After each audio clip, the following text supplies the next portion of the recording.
Right, before we start, I just want to go through a quick safety check.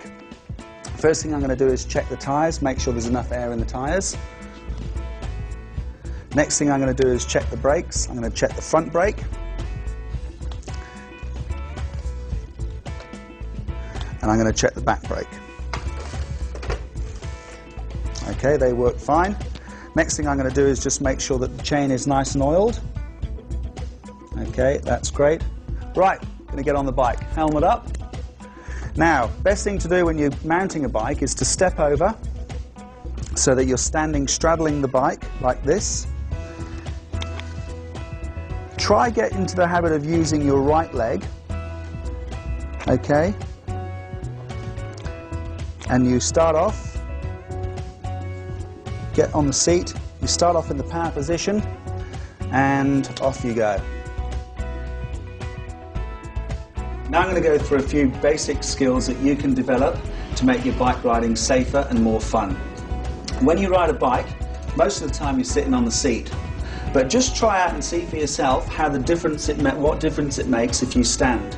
You can move the bike around and the dynamics of the bike changes considerably. If you're just going to practice your skills and try and hone your skills in, all you really need is a sort of an area about this size. And you're not going to be going very fast, you're just going to be practicing steering and riding in a straight line. Using all the debris on the floor, you can just slow you down, controlling your speed, obviously looking where you're going. Just use that as a bit of an obstacle course. Basically ride around and just sort of feel the bike, get used to the bike. Good thing to do is actually see what happens, the dynamics of the bike when you stand in the seat. Just feel how much more control you get and how you can throw the bike around using your weight to help you. It's a really good thing. So if you're in an emergency situation or you're going through a pretty difficult piece of terrain, it's always best to stand in pedals. I've got a bit of a line here, and all we're going to do is just going to go to the start of that. We're just going to practice riding in a straight line as well. Now another good thing to do, I've got two bottle tops down there. One little trick is actually to use your eyes to steer. Now, if I focus on one of those bottle tops, I'm looking at that bottle top, looking at it, then I'll ride straight over it. If I keep my eyes in between those two bottle tops, let's see if we can get through.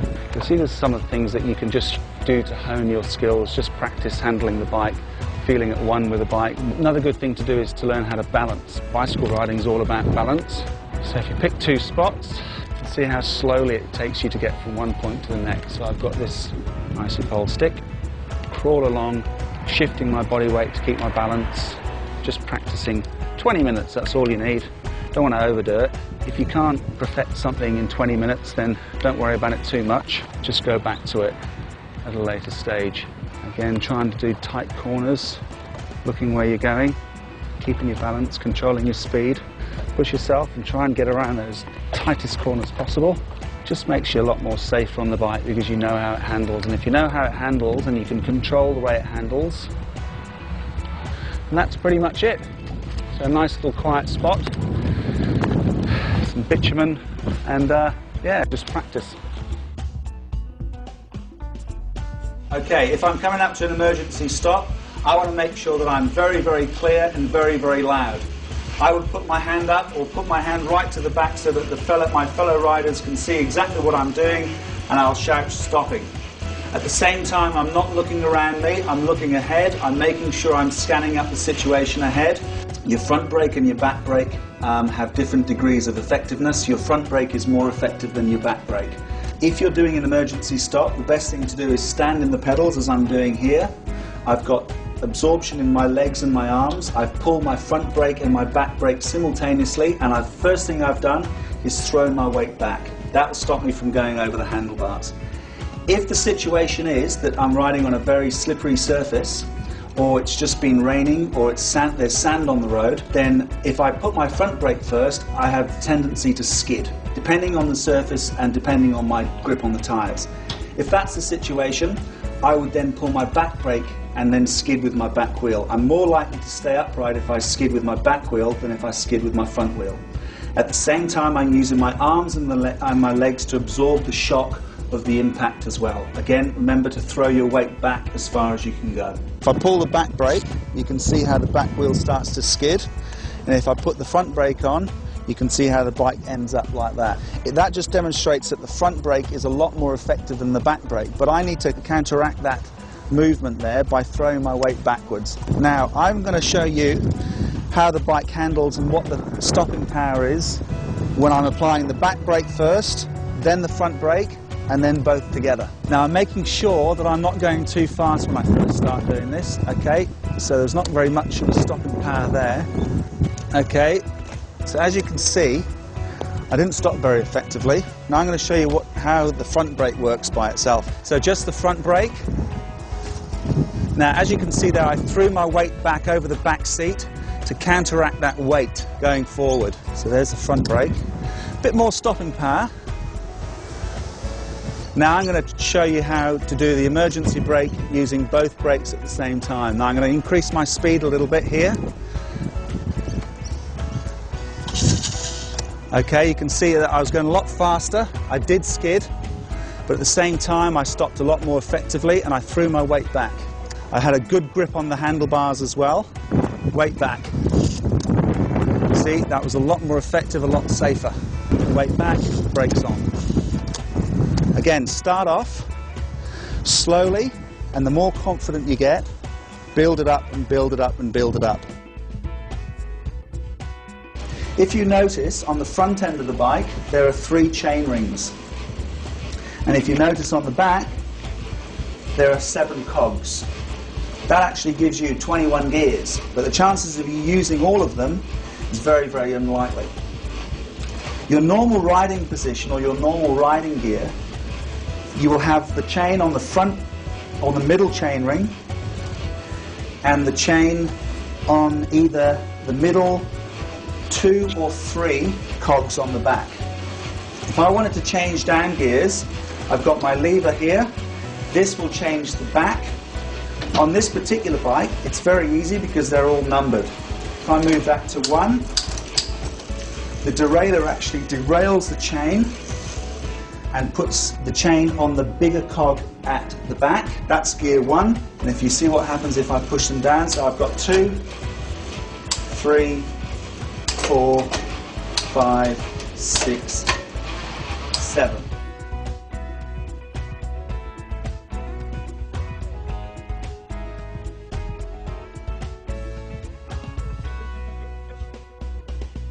There's more to pedalling than meets the eye.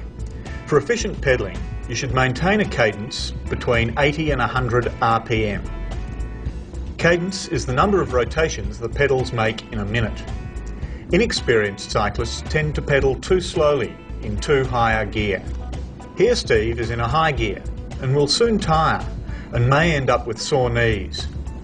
A symptom of being in too high a gear is having to rise out of the saddle on the flat or a gentle uphill. In this clip, Steve is in a low gear and the pedals are moving fast, but he isn't making much progress. Because he is pedalling fast, he's wobbling from side to side and may be bouncing up and down in the saddle.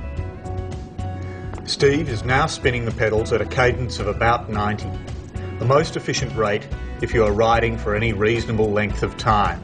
To maintain a good cadence, it's important to select the right gear.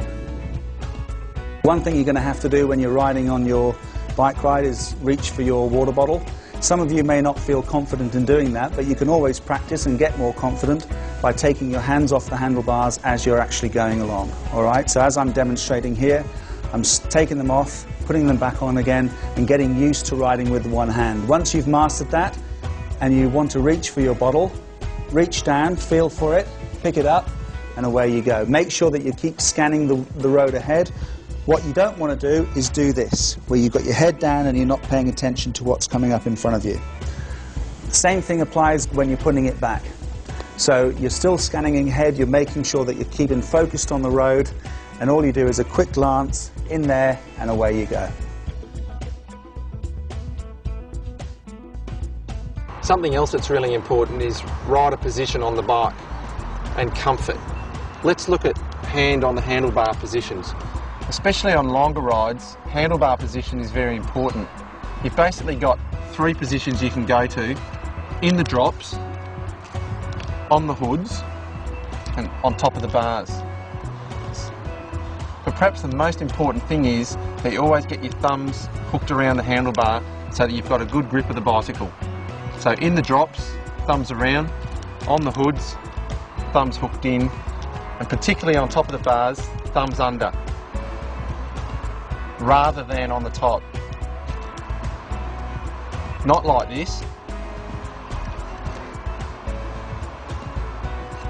like this. It only takes a pothole or a bump in the road and you can be slipping if your thumbs aren't underneath the bars. And doing a corner demonstration, we want to be braking as we come towards the corner rather than while we're in it, clutching and putting the inside foot up, looking through the corner and then putting power down as we leave the corner on the way out.